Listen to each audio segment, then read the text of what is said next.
Сегодня старшеклассники и лицеисты вернулись, с их слов, с одной из своих лучших международных конференций с очередными победами. Ребята не первый раз успешно участвуют в мероприятиях подобного уровня. А начиналось все со стен родной школы, когда мальчики в младших классах начали увлекаться робототехникой и заниматься проектно-исследовательской деятельностью. Проектной деятельностью я занялся с 3 класса. Тогда мы с отцом сделали механическую модель экскаватора, с которой тоже выступали и даже на первые шаги в науке вроде бы в Москве конференции.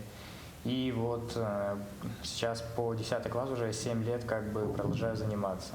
Сегодня Евгений стал победителем международной конференции в номинации «Инжиниринг» со своим проектом «Конструктором» для отработки инженерных навыков и программирования. Его можно собирать как по инструкции, так и модифицируя некоторые части, а также писать для него собственную программу управления. Он может использоваться на уроках, то есть для преподавания робототехники в рамках предмета технологии для 8-9 классов.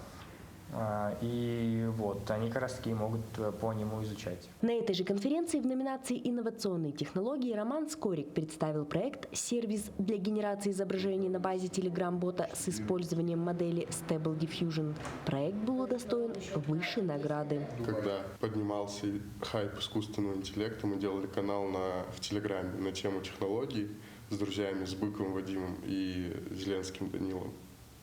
Вот. А дальше уже создали вот этот сервис, дополнительный канал. Это сервис, где, написав текстовый запрос, вы можете получить изображение, которое вам необходимо. И оно будет без авторских прав, оно будет абсолютно уникальным, и вы можете использовать его для различных целей, допустим, для дизайна, для создания проектов, для создания каких-либо своих продуктов и тому подобное, чтобы не нарваться на авторское право.